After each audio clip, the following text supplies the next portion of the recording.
Las ciudades perdidas que vamos a ver ahora, aunque muy diferentes entre sí, comparten varias características. Son insólitas, son bellísimas, pertenecen todas a un mismo país, el Yemen, y además se da la circunstancia que todas ellas se han perdido exactamente en el mismo momento, en el espacio y en el tiempo. Los hombres las olvidaron. Eso ocurrió a mediados del siglo XVII. Y solo hace muy poco tiempo, a partir de los años 70 de nuestro siglo, el 70 y tantos, el 75, 76, nos hemos reencontrado con ellas y nos ha sorprendido, nos han asombrado. El Yemen es un país atípico y sorprendente, que sufre de verse dividido en dos, un Yemen del norte y un Yemen del sur, que es una división falsa si las hay, porque el Yemen es solo uno, una misma cultura, una misma historia, un mismo arte. El Yemen no admite fraccionamientos. Y ahora, para quienes no sepan dónde están estas ciudades, ni el país que las contiene, vamos a recurrir a unos mapas.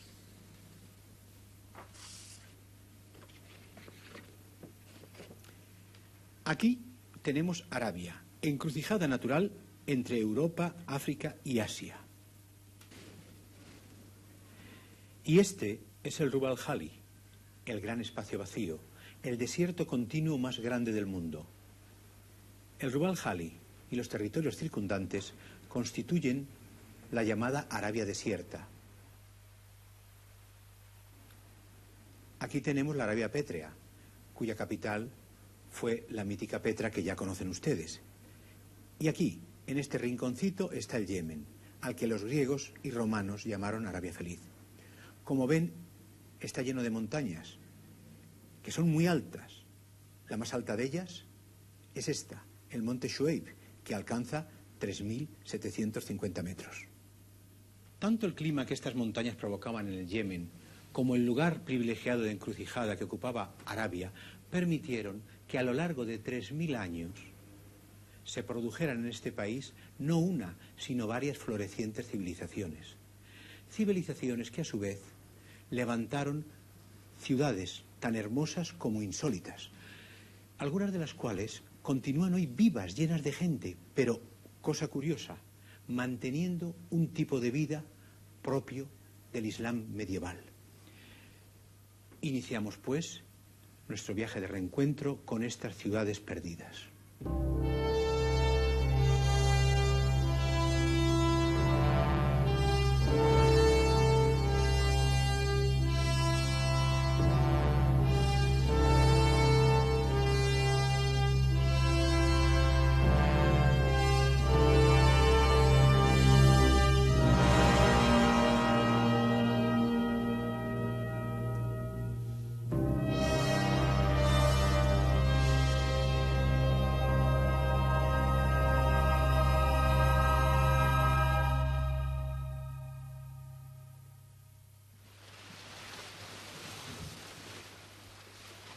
Las costas del Yemen están bañadas por un mar subtropical y su aspecto es idéntico a las de su vecina África.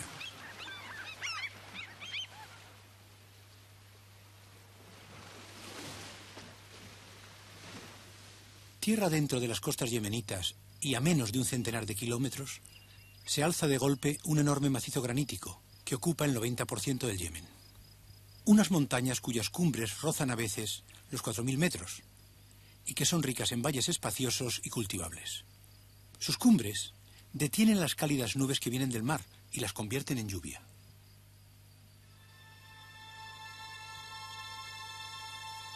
Esta es la Arabia verde, la Arabia feliz, como la llamaron los autores clásicos.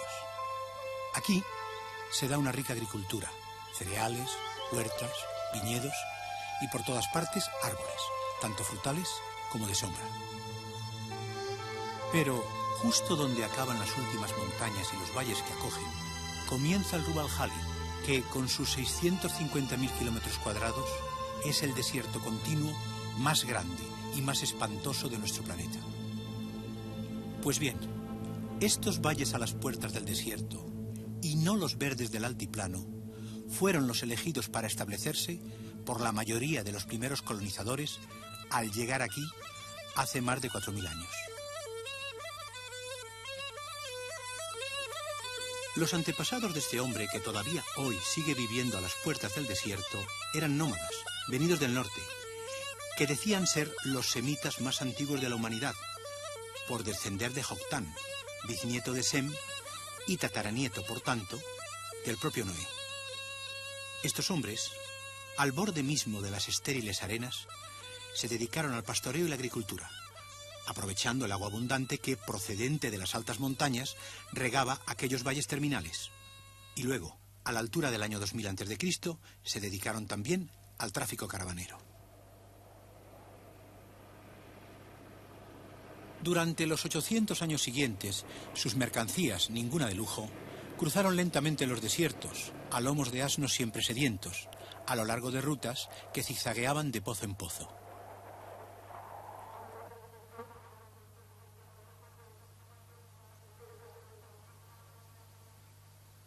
Cuando en el siglo XII a.C. se consigue domesticar al camello, los yemenitas ya cuentan con una mercancía de lujo que su territorio produce, el incienso. Se enriquecen rápidamente y sus pueblos a orillas del desierto se convierten en hermosas y ricas ciudades, como esta llamada Barakish.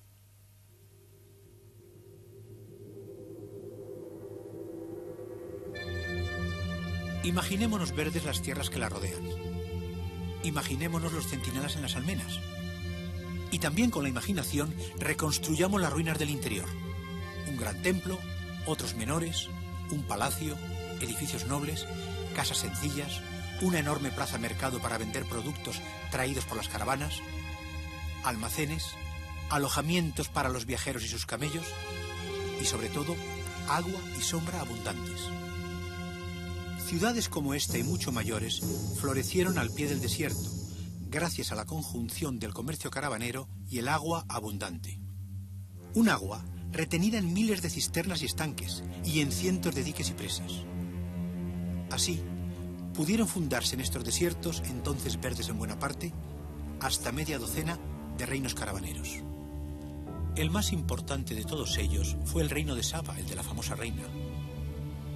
Al principio ocupó un espacio muy reducido, unos 80.000 kilómetros cuadrados. Entonces, su capital era Sirwaz. Más adelante, siendo ya su capital Marib, llegó a ocupar casi toda la costa sur de Arabia y una buena porción de las costas y tierra firme de la orilla africana del Mar Rojo. La primera noticia que se tiene del reino de Saba la debemos a la Biblia.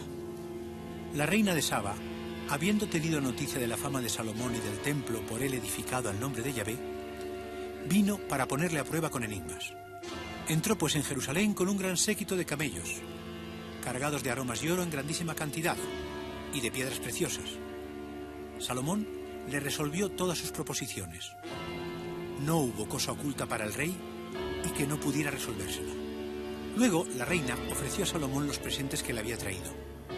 Sabemos por la Biblia que le regaló 120 talentos de oro, o sea, unos 3.000 kilos del precioso metal. Además, le obsequió con aromas, es decir, incienso, mirra y especias cultivadas en las tierras ganadas al desierto por el reino de Saba. Por último, piedras preciosas en gran cantidad. Nunca más llegó tanta cantidad de aromas como la que la reina de Saba ofreció al rey Salomón. Pero también Salomón colmó de regalos a la reina. Luego, la reina se despidió y marchó a su país, acompañada de sus servidores. Aparte del testimonio de la Biblia, sobre la reina de Saba no ha aparecido hasta la fecha un solo documento histórico que la cite. Leyendas sobre ella sí, hay muchas, innumerables.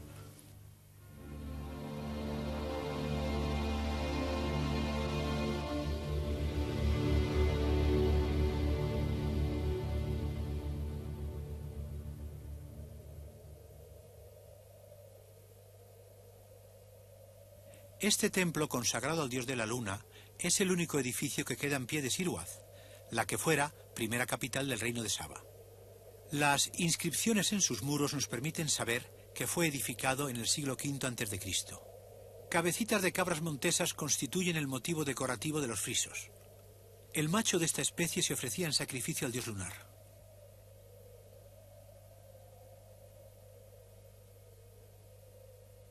Durante siglos, árabes y turcos han usado el templo como fortaleza.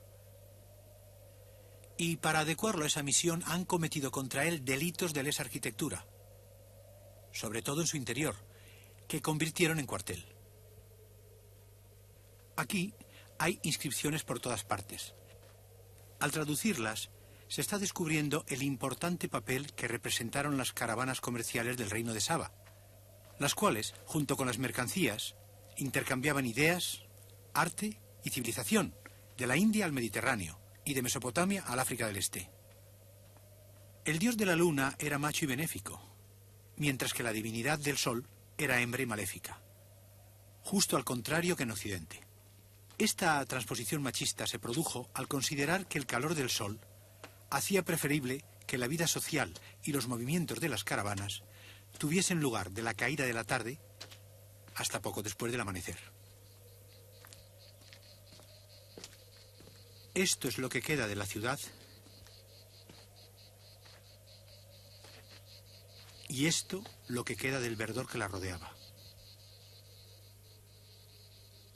Sirwaz perdió la capitalidad en beneficio de Marib. Teniendo como centro Marib, las primitivas rutas caravaneras se ampliaron y ramificaron en todas las direcciones. Las mercancías iban y venían de la China y la India al Imperio Romano, de Damasco a Egipto, de Petra a Etiopía, de Tiro a Indonesia. Incienso, mirra, especias, perfumes, piedras preciosas, oro, vino, telas, marfil. ¿Qué queda hoy de la rica y poderosa Marib?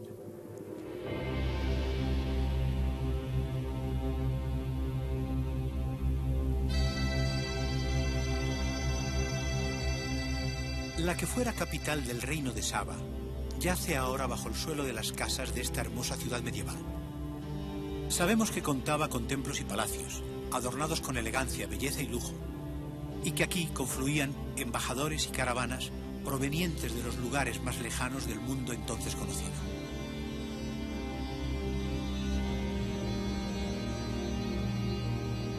Aunque todavía no excavada sistemáticamente, sus ruinas ya nos han entregado piezas muy importantes, como por ejemplo los rostros esculpidos de aquellos fieles que depositaban sus retratos como exvotos en los templos de los dioses. Columnas que habían permanecido caídas durante más de 1000 años se vuelven a poner en pie, pero esta vez para soportar techos humildes, como el del patio de un almacén de cereales. Estas desenterradas imágenes de alabastro nos permiten saber cómo se imaginaban los sabeos a sus divinidades de la fertilidad, femeninas y con una espiga de trigo en la mano.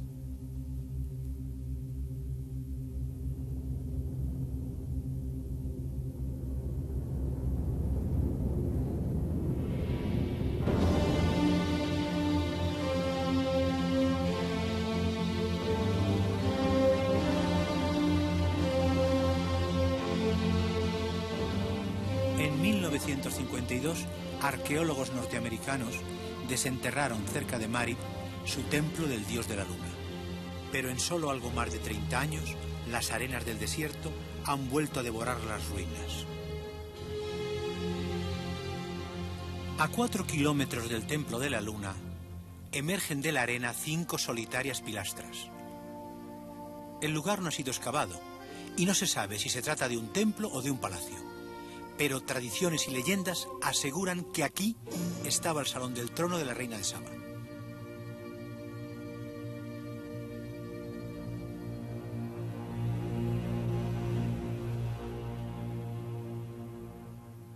Estas casas son casi idénticas a las que se levantaban aquí hace 2000 años. Pero entonces la tierra era tan verde y tan poblada de árboles que decía un proverbio: no teman al ardiente sol los viajeros que quieran visitarnos. La sombra de nuestros árboles los acompañará donde quiera que vayan. Estas son las ruinas del sistema terminal de distribución de aguas de la que fue la octava maravilla del mundo antiguo, la gran presa de Marib.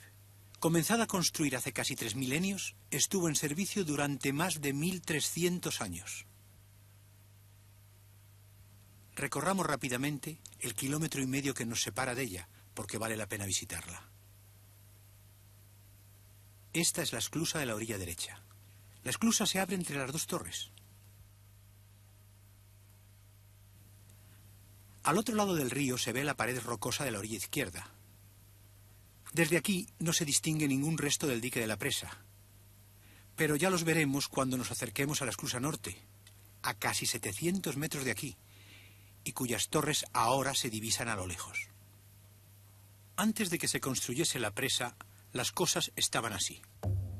Este era el lecho de un río estacional, el Wadi Adana, seco durante más de la mitad del año y lleno de abundantes y tumultuosas aguas en la época de lluvias.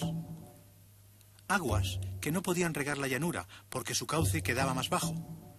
Además, nunca llegaban a mar alguno, tragadas en parte por la arena del desierto y en parte evaporadas por el ardiente sol. Para aprovechar tan precioso líquido, los sabeos levantaron un dique de tierra de sección triangular, de 18 metros de altura, 80 de base y 600 de longitud. Luego, revistieron su cara interna de un hormigón de guijarros y argamasa y colocaron una esclusa a cada lado. La esclusa de la orilla derecha y el canal que la prolongaba y luego se dividía en dos, los tallaron en la roca y los separaron del río por medio de un muelle enorme. Solo al compararlo con una figura humana nos damos cuenta de sus verdaderas dimensiones.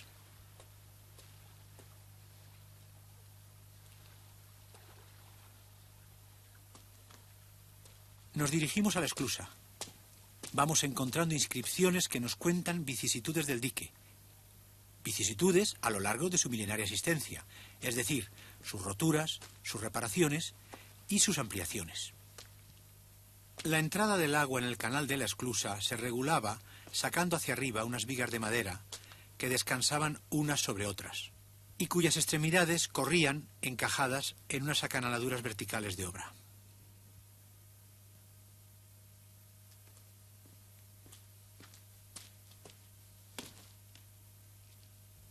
En cuanto se levantaba una o varias vigas, el agua se precipitaba por aquí y enfilaba el canal, el cual se dividía en dos más pequeños, cada uno con su esclusa, al llegar a la proa rocosa que vemos en primer término.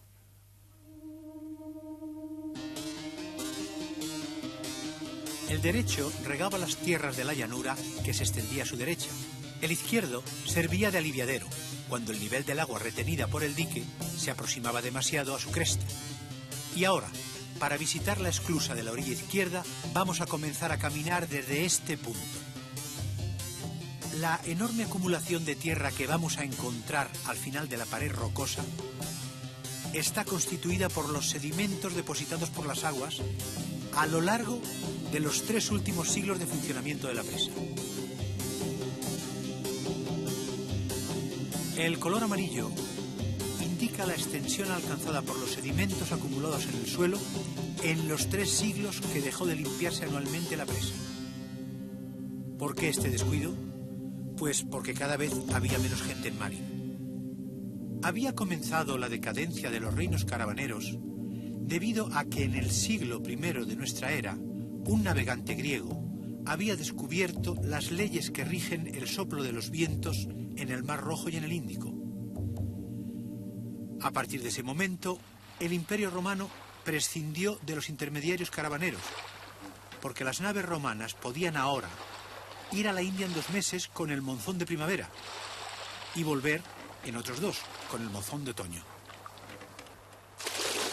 Se descuidaron los mantenimientos de las obras hidráulicas y así la presa de Marib se llenó de limo, llegándose a un punto en que el agua, detenida por la alta barrera de sedimentos, no podía llegar a la esclusa izquierda. Entonces se hizo una chapuza de emergencia. Se abrió una garganta a través de los sedimentos. Pero, a partir de determinado momento, con la presa llena de sedimentos cada vez más horizontales, el agua con frecuencia rebosaba por encima de la cresta del dique, atacando su cara externa. Al fin, el dique reventó. Ahí vemos lo que ha quedado del dique.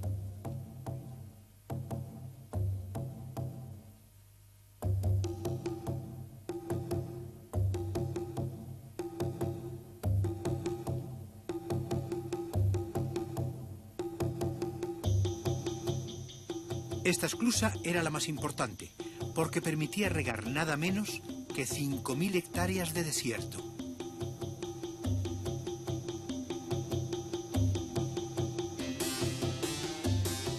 Al final de este canal, de más de 1,5 kilómetros de longitud, había un gran estanque con esclusas para más de una veintena de canales que regaban la inmensa llanura y abastecían de agua a Marid. Al reventar el dique en el siglo VI de nuestra era, unos pocos años antes de que naciera el profeta Mahoma, los habitantes del antiguo reino de Saba abandonaron sus ciudades del desierto y marcharon a las montañas.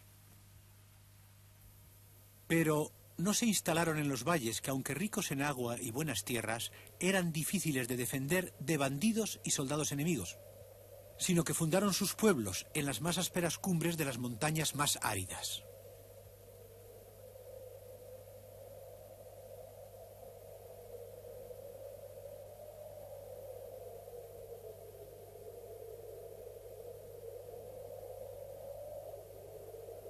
Como aquellos campesinos eran además buenos albañiles y canteros, resolvieron el problema de su subsistencia tallando en escalones las laderas de sus montañas.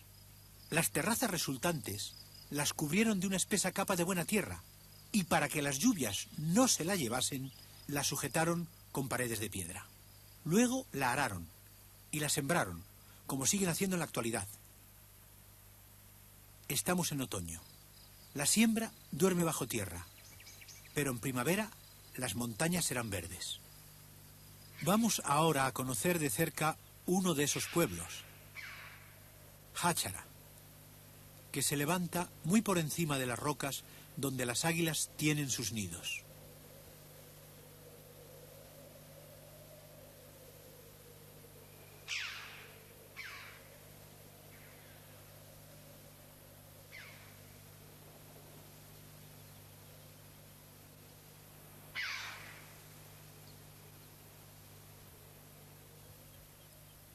Háchara está fortificado, siendo las mismas paredes externas de las casas de la periferia las que forman la muralla.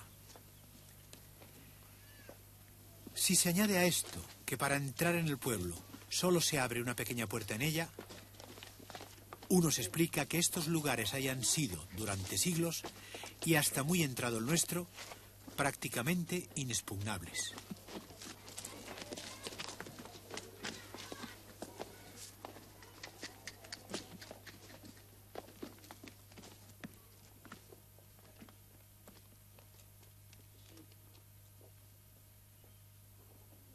El pueblo tiene 1.500 habitantes. Unos cuantos de ellos son judíos, descendientes de los que vinieron a refugiarse en estas tierras cuando los romanos destruyeron el templo de Jerusalén, es decir, hace casi 2000 años. Ya son árabes su lengua y su cultura, pero conservan sus creencias y su ritual intactos. Se dedican al comercio. Aquí tenemos a uno de ellos fumándose una pipa de narguilé. Según una antiquísima costumbre, aquí, como en casi todo el Yemen, en cada edificio vive una sola familia. No nuclear, se entiende, sino extensa. Ya que bajo un mismo techo conviven el patriarca, su esposa, los hijos, sus esposas y los nietos, es decir, 3 generaciones. Las piedras de estas altas y espléndidas casas no están unidas con argamasa alguna, sino una sobre otra, en seco y calzadas cuando se requiere con pequeñas lascas, y así aguantan siglos y siglos. La decoración de sus fachadas se logra con simples dibujos de cal o bien usando piedra de diversos colores.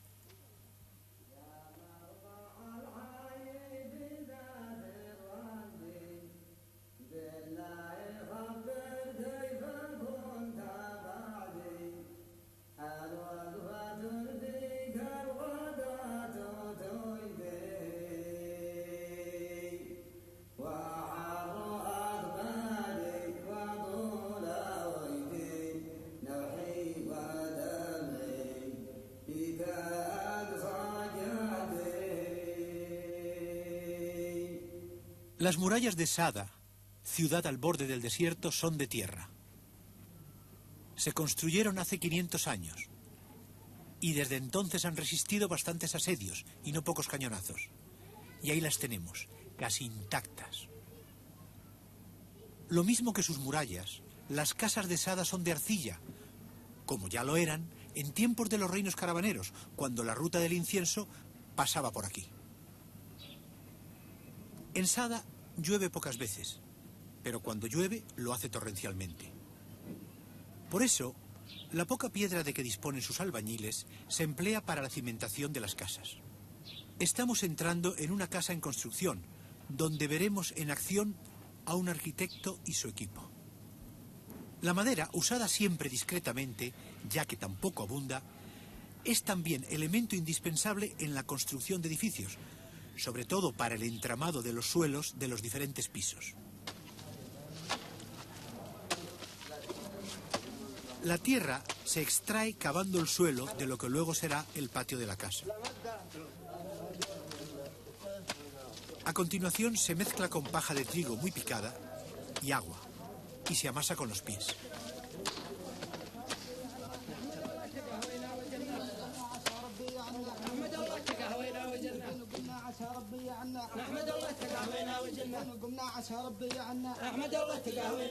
Los obreros recitan unas salmodias que, marcándoles el ritmo, facilitan su tarea.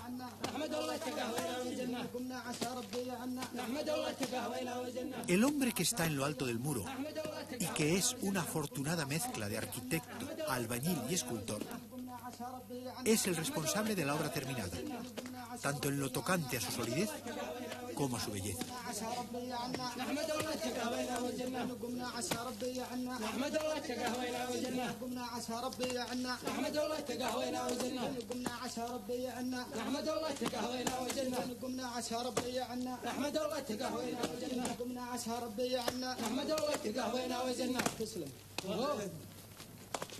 Cronómetro en mano hemos comprobado que estos hombres han levantado en menos de un cuarto de hora un trozo de pared de 5 metros de longitud, 60 centímetros de altura y 40 centímetros de anchura.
أكبر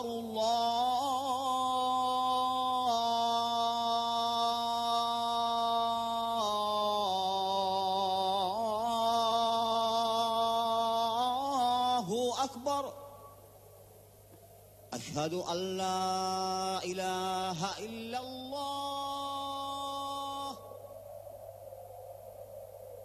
أشهد أن لا إله إلا الله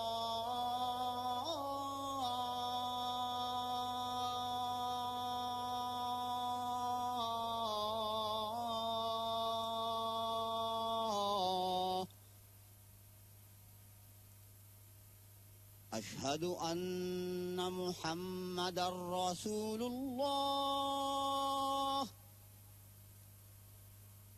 أشهد أن محمدا رسول الله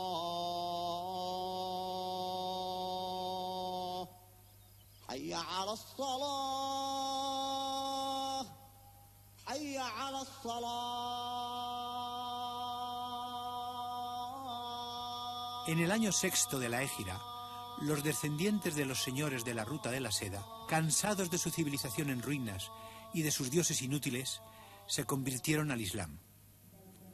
Y de las semillas que la lectura del Corán sembró en sus mentes y corazones, nació y floreció una sociedad nueva, brillante, culta, refinada y artista.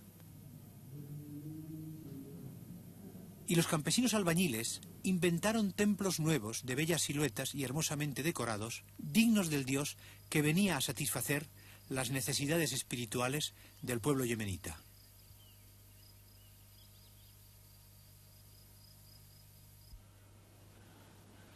Entre los siglos XIII y XVII de nuestra era, Tzabid fue sede de una brillante universidad donde miles de jóvenes del Yemen, Abisinia y Somalia cursaban estudios en unos 250 centros académicos.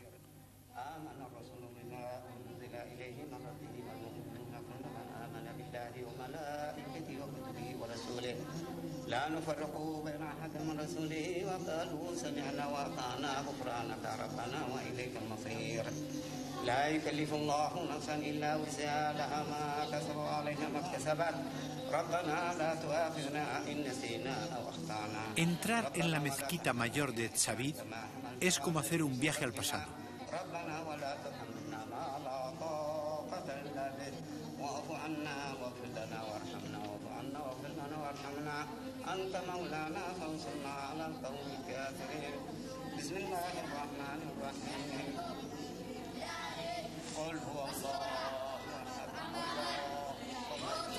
Así aprendían los niños a recitar el Corán hace 1000 años. Exactamente así.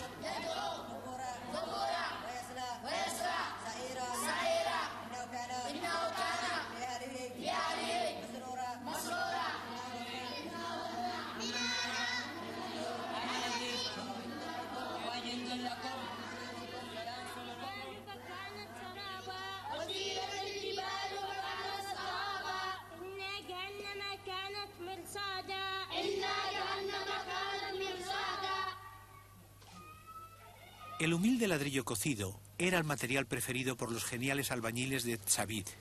Con él levantaron y decoraron edificios cuya calidad artística estaba a la altura de la científica de la universidad. Y encalando los ladrillos sin que el blanco tocase la argamasa que los une, consiguieron, con la colaboración de la luz del sol, hacer más bellas las paredes tanto de los palacios como de las simples tapias. Otro modo de decorar las fachadas consistió en el empleo del estuco, trabajado como un bajorrelieve. En este tipo de ornamentación, único en el mundo, se nota la influencia de elementos de la estética musulmana asiática oriental y también del África negra, perfectamente integrados con los yemeníes. En los interiores, más sobrios que las fachadas, el efecto estético se logra con cojines, alfombras y pinturas murales.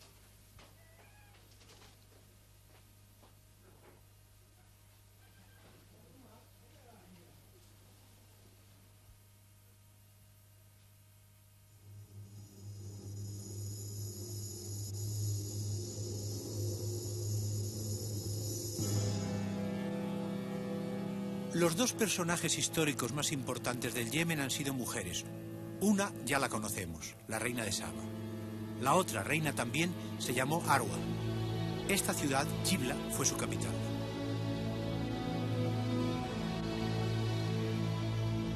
Jibla todavía conserva el sello estético y urbanístico que le imprimió esta mujer, que vivió hace casi 9 siglos, que reinó 50 años y que murió a los 92, dejando un recuerdo tan imborrable que aún hoy hablan de ella con afecto las gentes de la ciudad. Fue la única reina que ha tenido el Yemen musulmán. Y lo fue porque su marido, el rey, sufrió un ataque que lo dejó parapléjico para siempre. Entonces ella pudo demostrar de lo que es capaz una mujer inteligente cuando viene a parar a sus manos el poder absoluto. Llevó a cabo una espléndida reforma agraria, construyó puentes, acueductos y carreteras, y levantó muchas y hermosas mezquitas como esta que lleva su nombre y en la que está enterrada. Invitados por el guardián de las llaves de la mezquita a visitar su tumba, hacia allí nos encaminamos.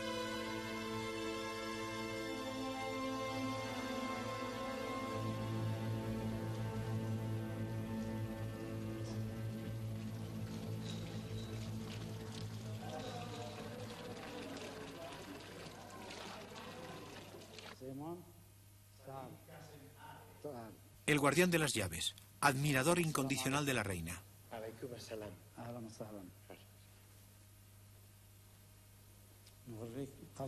Crónicas y leyendas coinciden en que Arwa fue enérgica pero no despótica, y que en lugar de dar órdenes, prefería convencer.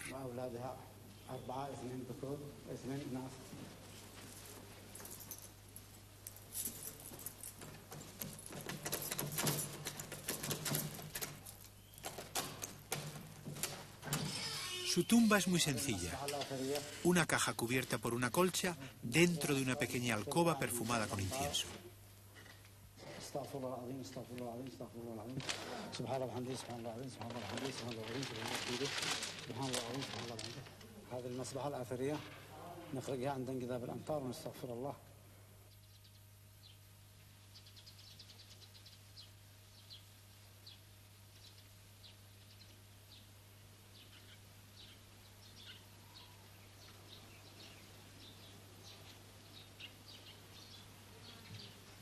Antes de llegar a Sana, capital del Yemen del Norte y una de las ciudades más bellas que han existido jamás, atravesamos su antesala, Wadi Dar, un valle siempre verde, lleno de frutales, que contrasta llamativamente con las montañas estériles que lo rodean.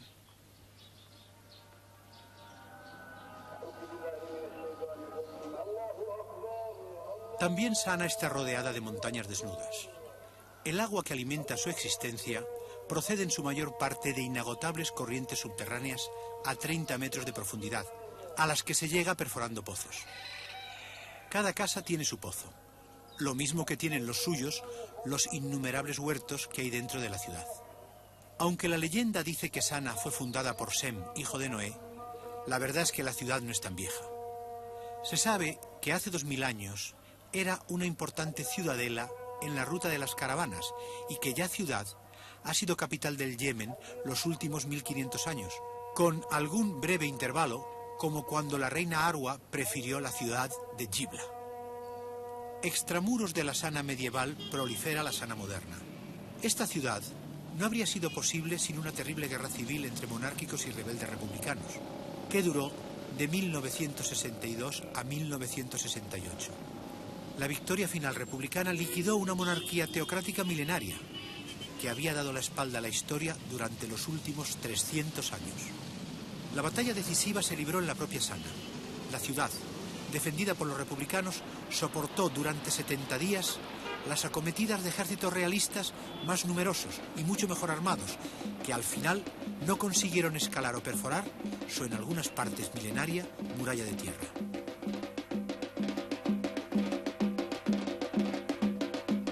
Ahora, ya en plena paz, estos hombres nos ofrecen su antiquísima danza de la guerra, como muestra de su folclore.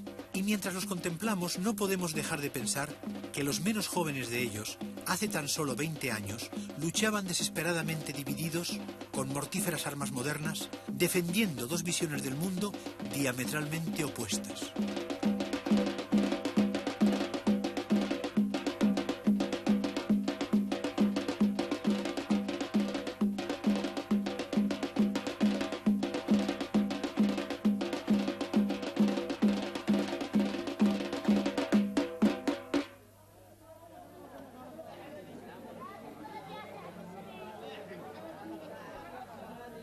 Cruzando la muralla por esta puerta, la del sur, y caminando hacia los dos blancos minaretes, que son los de la mezquita mayor, daremos con el lugar más adecuado para conocer de cerca a los habitantes de esta ciudad medieval, su zoco. El zoco apenas ha cambiado en los 1000 años largos que han transcurrido desde su creación. Fue declarado desde el primer momento lugar sagrado, quedando prohibida toda pelea dentro de su recinto, tanto con armas como sin ellas, ya que los mercaderes sabían por triste experiencia que la guerra es el peor enemigo del comercio. Aunque su número va disminuyendo bastante rápidamente, todavía sobreviven en el zoco algunos de los antiguos gremios artesanos.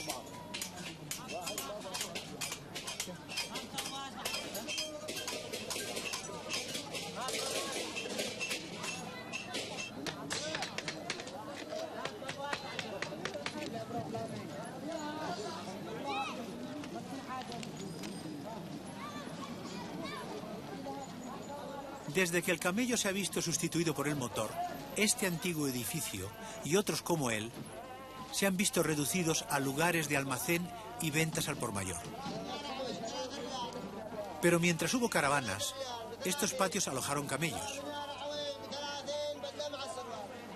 Y los huecos de los soportales albergaron tiendas donde los mercaderes viajeros vendían sus productos. Y mientras los vendían de día, pasaban sus noches aquí, en estos cuartitos del piso superior, hoy convertidos en trasteros, y entonces con cómodos divanes, alfombras, cojines y esterillas. La puerta se hacía grande para que los camellos pudieran entrar cargados. Hoy es casi imposible ver un camello en el zoco de Sana.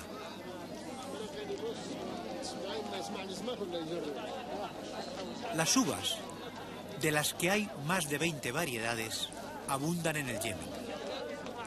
Se consumen frescas o bien pasas, pero nunca sirven para hacer alcohol, porque el Corán dice: el demonio, valiéndose del vino y de los juegos de azar, trata de crear hostilidad y odio entre vosotros, e impediros que recordéis a Dios y recéis vuestras plegarias. Manteneos apartados de ellos. El modesto volumen de las transacciones cafeteras encuentra marco sobrado en este almacén tan antiguo como pequeño. Pero desde principios del siglo XVII a mediados del XVIII, el café cultivado en el Yemen y exportado desde su puerto de Moca fue el único que se consumía en Oriente Próximo, Europa y América. La pérdida yemení del monopolio ocurrió a finales del siglo XVIII, cuando el café comenzó a cultivarse en Indonesia y la América hispana.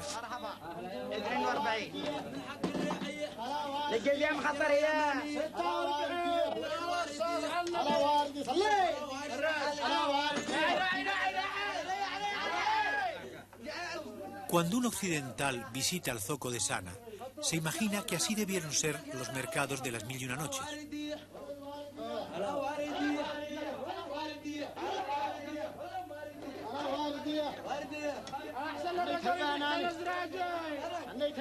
Es un tópico, pero es cierto. Así, de este modo, se pesaban entonces, en el almacén de las balanzas, para su control y tasa, cuantos productos entraban en el zoco.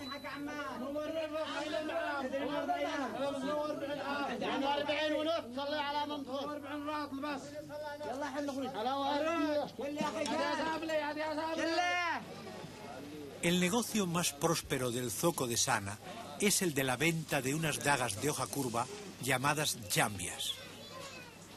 Todo varón yemenita de más de 12 años de edad lleva una jambia en la cintura, no como arma, sino como símbolo de su virilidad y emblema de su posición social.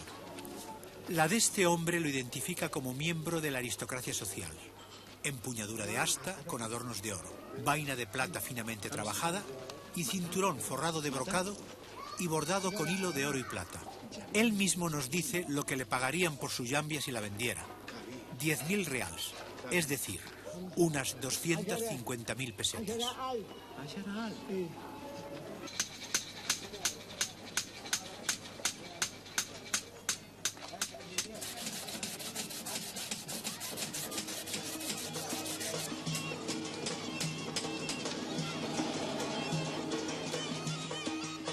La danza de la jambia. La mayor parte de las veces se convierte en prueba de resistencia. Se danza horas y horas sin parar. El vencedor es aquel que sigue bailando cuando todos los demás se han retirado exhaustos.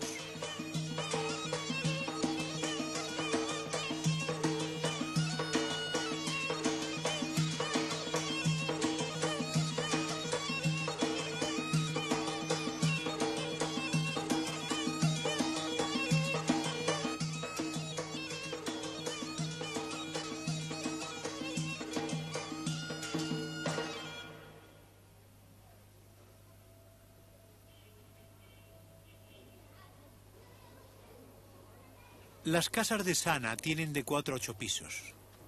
Sus cimientos son de basalto. Los 2 primeros pisos de piedra caliza y de ladrillo los superiores. Las mezquitas son de piedra, pero los minaretes se construyen con los mismos materiales que las casas. Idénticos materiales e idéntico procedimiento decorativo. Ladrillos salientes como en Savid. Tanto la decoración como los contornos de las ventanas se blanquean con una lechada de gos, que es una mezcla de yeso cocido y cal, a la que se añade clara de huevo para hacerlo impermeable. Elemento indispensable en toda casa es la fresquera.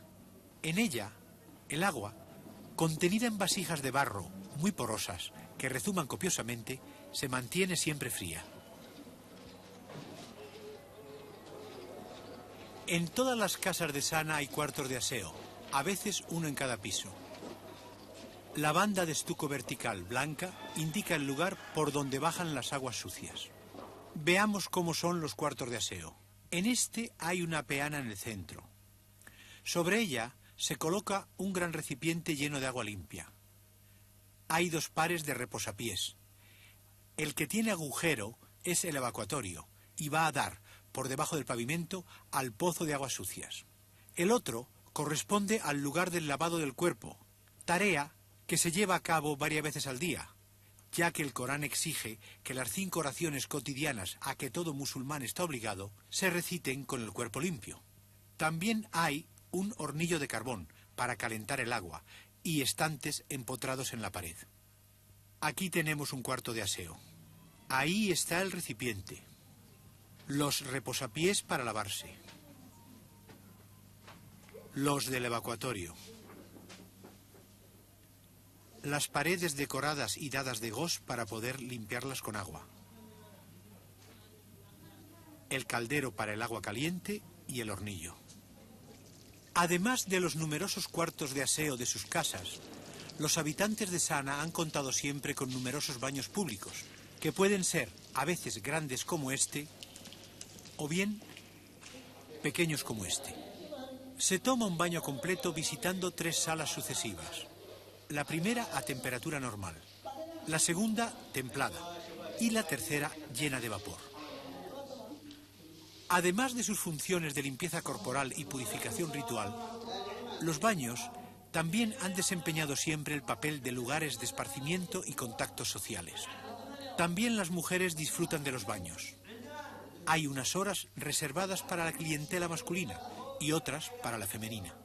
Nos encontramos en la sala de reposo y masajes de unos baños muy antiguos, donde se han utilizado, cuando su construcción, piedras de edificios muy anteriores. Un ejemplo, esa columna en primer término es Sabea. Buena parte de las aguas residuales de baños y cuartos de aseo van a parar a las numerosas huertas del interior de la ciudad.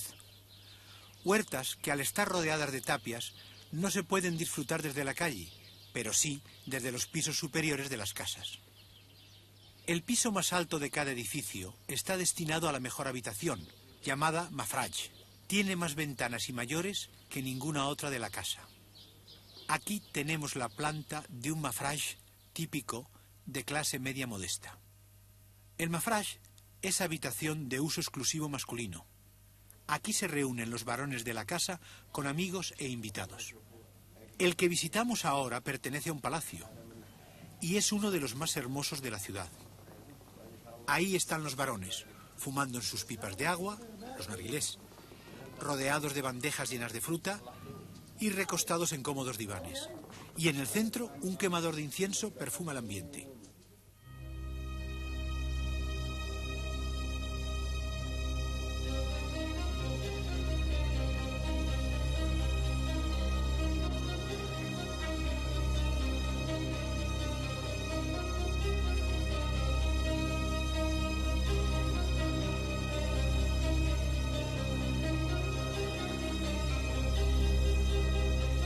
Como dentro de unos instantes vamos a visitar el interior de una de estas casas, sepamos antes cómo están distribuidas y no olvidemos que en cada edificio, lo mismo que en Háchara, vive una sola familia.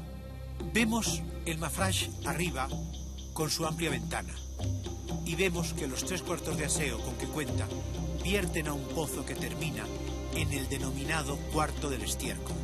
Si comenzamos desde el primer piso hacia arriba, nos encontramos con el zaguán de la entrada. A la izquierda una cuadra y sobre ella un almacén.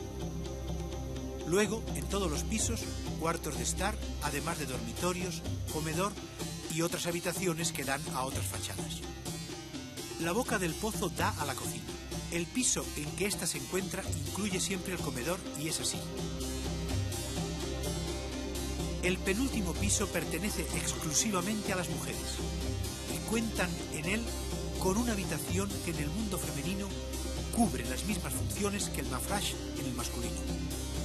La casa en la que ahora vamos a introducirnos es la de Ahmad, un comerciante que se gana la vida vendiendo jambias en una tienda de 4 metros cuadrados que posee en el vecino zoco. Ahmad en estos momentos se encuentra en un salón del 3er piso recibiendo a un invitado, un joven que se llama Taha y se acaba de casar con Madiha, hermana de la mujer de Ahmad. Como Taha no conoce la casa, Ahmad se la está presentando. Una pequeña puerta semioculta llama la atención de Taha y Ahmad le informa que es la de la alcoba de la desfloración. Se denomina así el cuartito donde duermen la primera noche los recién casados. Y ese es el único uso que la habitación recibe. Mientras Ahmad va a buscar té para su invitado, Taha no puede evitar el impulso de volver a contemplar la alcoba, que quizás le ha refrescado agradables recuerdos de su muy reciente noche nupcial.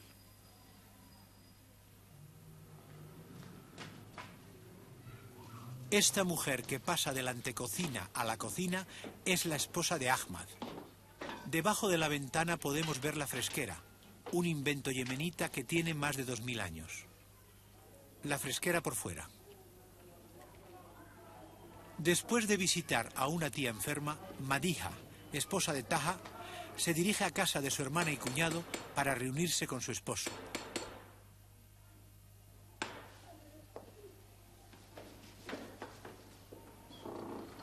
Ahmad y Taha son 2 hombres progresistas que tratan a sus esposas en un plano de igualdad poco común aquí.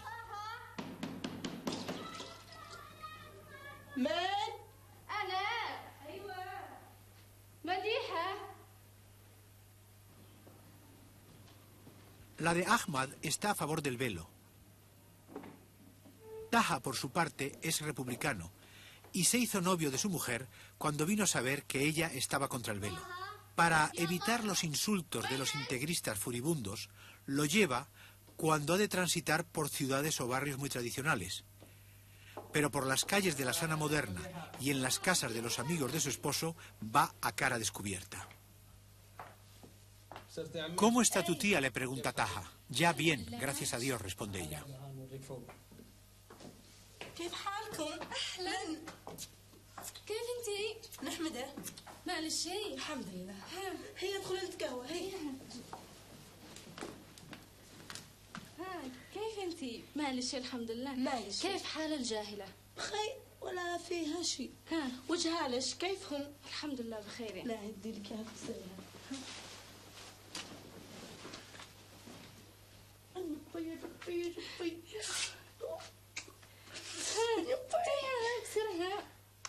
No hace falta decir de qué sexo es este pequeño ser. Obedeciendo la interpretación coránica vigente en el Yemen, deberá velarse el rostro al llegar a la pubertad. Como Taha y su esposa van a pasar una semana en la ciudad, Ahmad le muestra las mejores habitaciones dormitorio para que escoja una de ellas.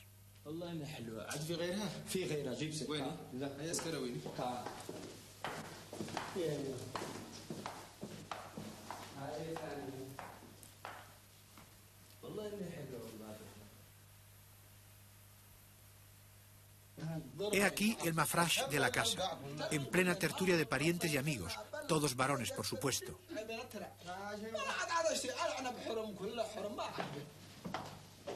Hacia allí se encaminan los dos hombres.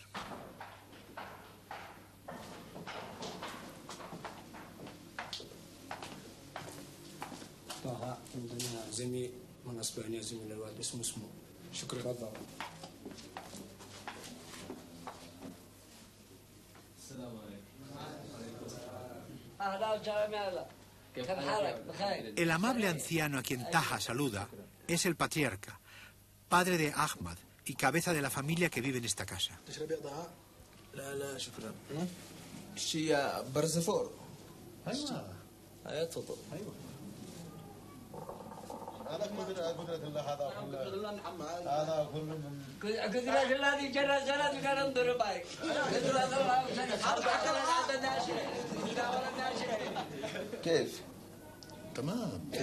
Es un pequeño universo donde conviven tres generaciones, pasado, presente y futuro, de uno de los países más antiguos y fascinantes del mundo,